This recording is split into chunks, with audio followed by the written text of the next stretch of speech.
Alright guys, getting to the basics on this one. Stippling. I know that there's a lot of videos out there, and I want to at least get one video out just so I kind of have one for reference. And you know to start stippling, what I usually recommend people do is get the box. Get the box that Glocks come in. It's roughly the same plastic polymer. It reacts the same to heat. And if you mess up, just to like do a small 1 inch by 1 inch square. Use whatever pattern you think you might like and get a feel for it. If you don't like it, then just do another 1 by 1 inch. And so today I'm basically going to show the overall, like just this portion.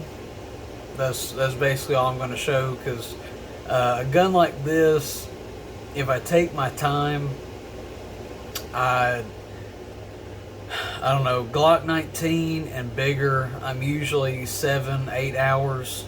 And if I take my time with something like this, I'd probably be looking at 2-3-ish, somewhere in there. So, like I said, I'm going to try and get just to the basics of how I usually get started on any kind of gun.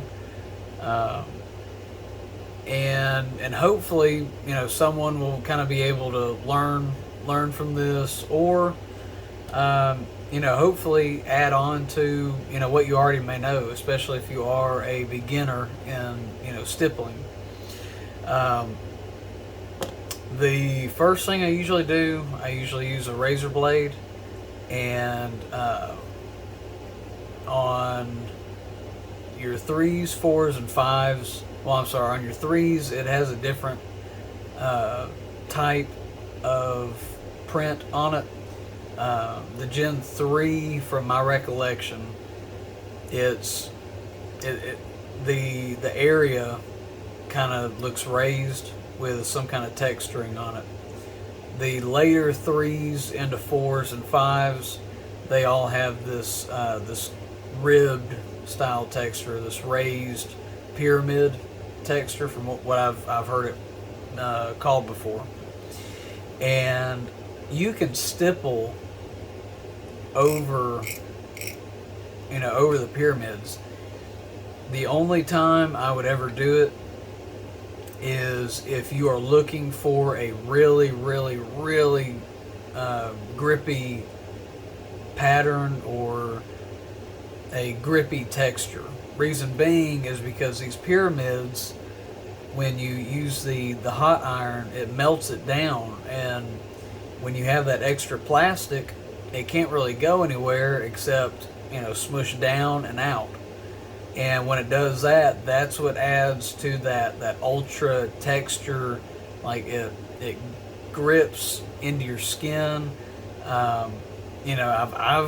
Me personally, I've done some pretty harsh textures, and they've mainly been for people that shoot 24/7 with gloves. And so this, is an EDC. You want just enough texture so that when you have to use it, you're going to have a firm grip on it, and you don't want it grippy enough to where it grabs your shirt every time you move left or right. And you know how it is. You kind of always have to keep evaluating, what kind of print you're leaving. So that's the essential goal of this. So basically, you're going to start. This kit is Gordon. Your everyday Tractor Supply and Harbor Freight, I believe, carry that brand. So this blade in particular I like because it's flat and it's long. It's long enough to where you can reach, the entire grip. And so basically you're just going to watch the blade, and you just start carving away. And you can probably see some of those flakes on there. And what I'm trying to be careful on doing is I'm trying to not gouge the overall polymer. Reason being is I am going to try and use the general outline of this texture to be my outline for the stipple that I put down over it. And I'm sure if this video kind of kicks off, I can get into some of the other forms of stippling where, you know, you do a fairly deep pattern, or you get the Dremel out and you Dremel your border and then you stipple within the border. This, like I said, is a very, very generic stipple. So you're just trying to get it as smooth as you can without, you know, gouging anything. It's kind of like shaving in a way, although the beard hair is polymer and you're about to melt all over it.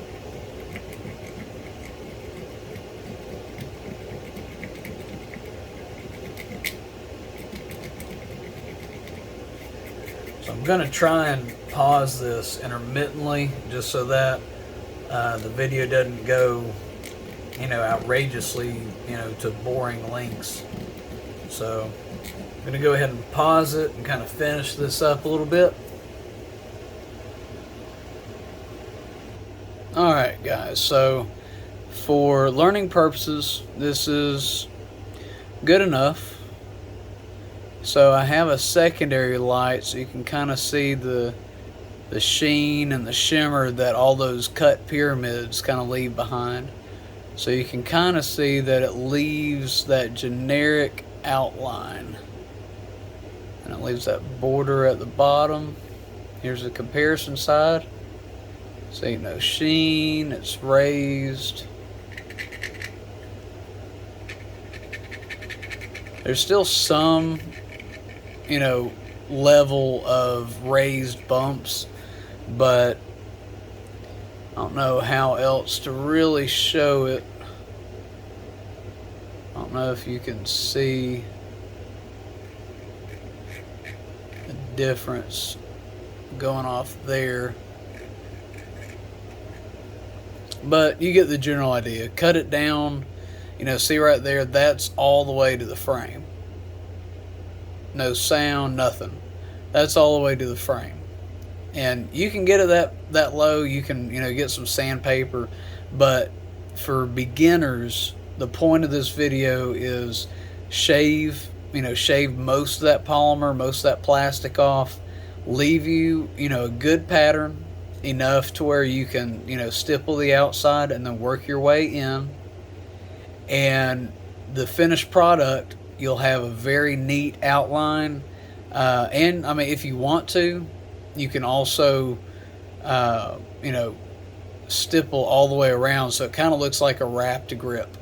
Or you can keep it this way and just do this piece, and then cut these, stipple them, and then cut this and stipple it, and then as well as the back. Or on a lot of my guns, I just find some neat way, you know, to connect it, and then it looks like it's just one full wrapped grip. And so this gets it off. And then another thing that you can pick up at Harbor Freight is one of these. I'm going to turn the light off. It is a magnifying glass. So let me turn the light on. Let's see if it'll reach. So y'all can kind of see the glare is kind of hitting here. But the reason for the magnifying glass, I have good eyesight. I have 2015 vision. But you're able to see that line a lot better, and you can go in, and it helps you stipple, side by side. It helps you make sure you're not missing, huge spaces. I mean, under the magnifying glass, it looks like a huge space, and then when you move it away, it looks like a small space. Big space, small space. And I would recommend that, especially if you're getting started.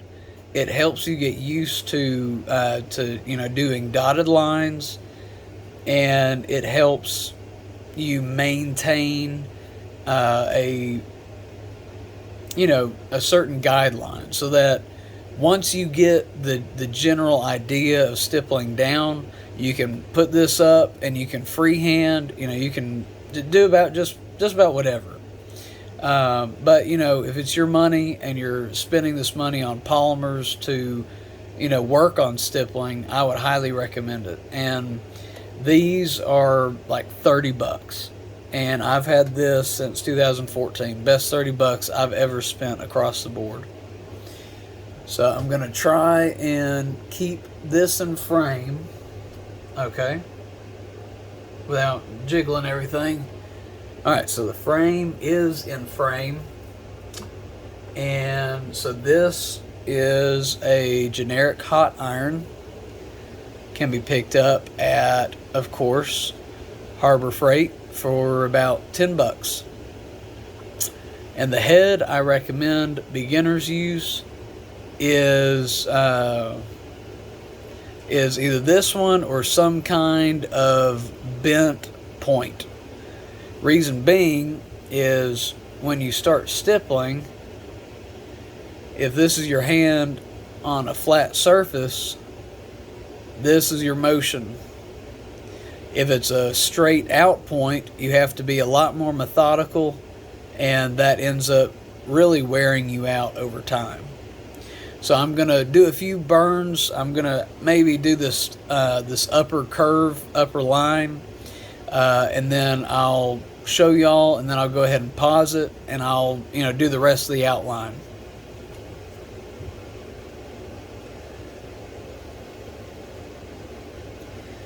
And just move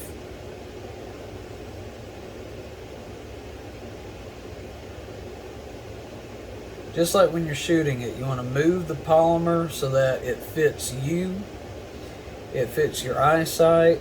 And so what I'm doing is I'm adjusting the polymer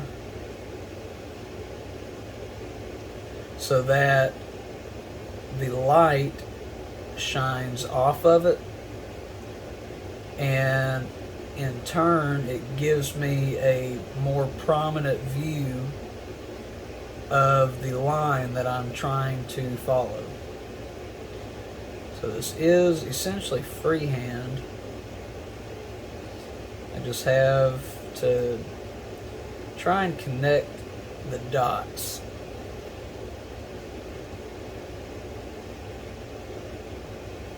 You're connecting dots while making dots, if that makes any sense.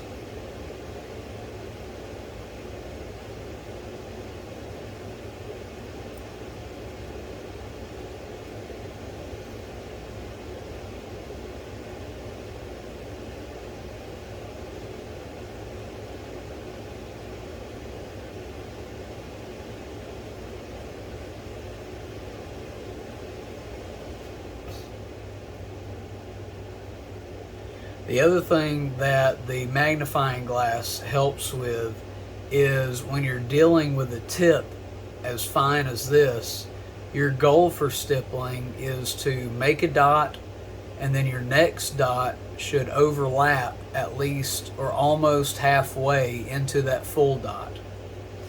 And so when you're working with this fine of a tip, the issue is going to be making sure you overlap correctly.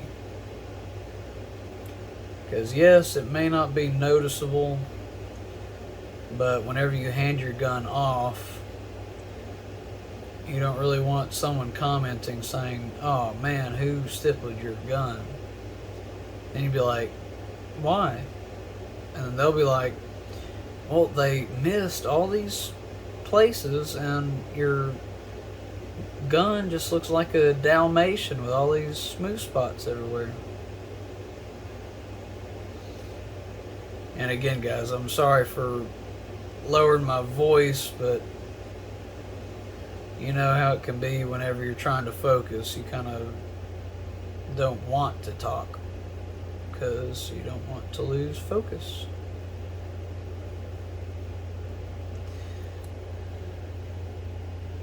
Alright, so let me set the iron down, show you all this real fast.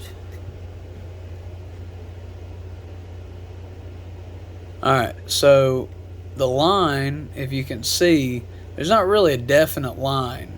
The main line is going to be trying to follow all those little pyramids that you cut.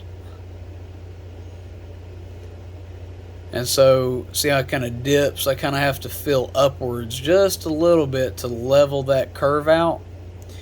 Then I'll follow it all the way down. And then I'll follow this all the way and then come all the way back up.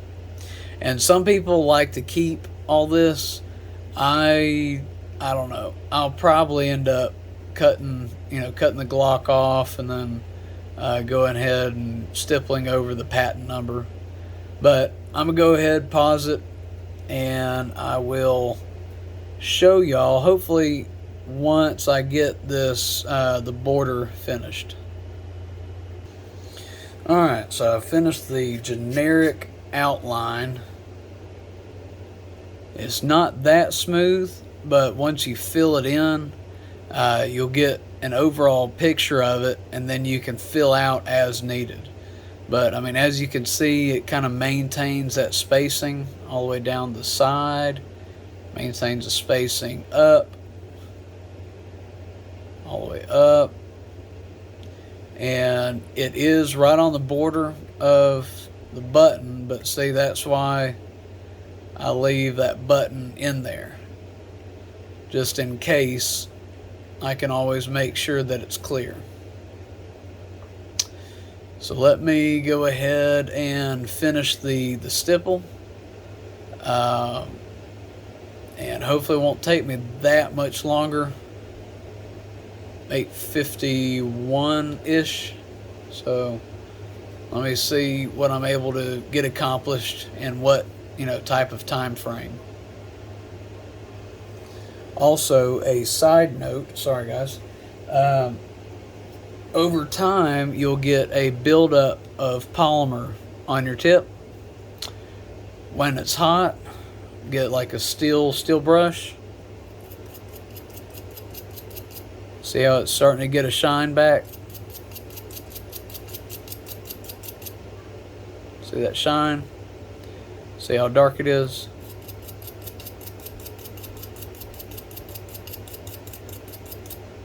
Boom, like brand spanking new. When it's clean, it gets hotter. When it gets hotter, you don't have to press as hard, and you're also able to go faster. So, benefits of being clean. Alright, let me get to it. Another thing, guys, or at least another side note that I wanted to point out, is one thing that a lot of people do is once they get a border, they'll start to stipple on top of the border, and they'll keep going around and around and around. And what that does is it creates an inadvertent pattern. So basically, whenever you look at the stipple, you literally can see swirls, or you can see waves in it. My best advice is do random patterns. So if I can, alright, it looks like there's enough glare on here to where you can kind of see what I'm doing. So basically, for this corner, I kind of made a curve, and then I just did a lot of random dots, filled it in, made sure there was not any kind of shine to it. And down here, I just did a random dotted line, and then from there I kind of circled the dotted line. And like say this corner, I can box the corner off and then basically fill it in. And like I said, when it gets hot, you don't have to press down. When you don't have to press down, it goes by really fast. You're literally just barely touching the plastic with that heated tip. And I'm hoping the camera is getting this, as I color it in. I mean, it's kind of like a tattoo, but I guess the only difference is you can easily sand over this kind of stippling. So if you do it light, you get it really hot and you get it to where you just barely have to touch it, that also means that you're not burning as much, polymer. Which, is good because, over time, which I mean a long time of constant use, that stippling will start to smooth out. And in my personal opinion, if a polymer frame gets stippled heavily so many times, sooner or later you're just going to burn through it. So I don't know, I kind of look at light stippling as a way to make the gun more functional, make it feel better, and make it yours. You don't have to go this route. There are people that do like samurai sword designs. But yeah, see, there you go. You can kind of see what I'm getting at. Just like, so my next move, I'll probably just draw a line straight down the center and then kind of stipple around it, and then stipple from the inside out. And let's see if I can get a close up. See, so this is me going fast. So all those shiny spots in between the stippling, those are the spots that I'm telling you about that you can easily avoid using a magnifying glass. And, so I guess, this video and you seeing that, you're like, oh, well, you missed it. Well, here it is. Let's see. It is 9:01, so it was 58. So, I don't know, 3 or 4 minutes, and I got that far. Whereas if I was taking my time, this amount would probably be closer to 20 or 30 minutes. Slow, methodical stippling is my choice. But you can speed it up. So, like I keep saying, teach his own. But all right, well, I'm going to pause it and finish that up and try and get some of those shiny spots out of the way. All right, guys.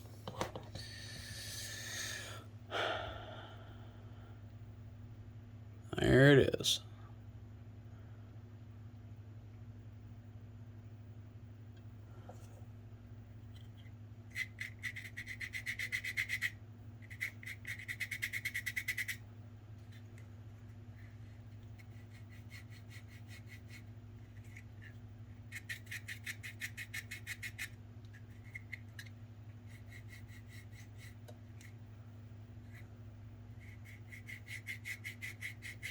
You can somewhat hear that different,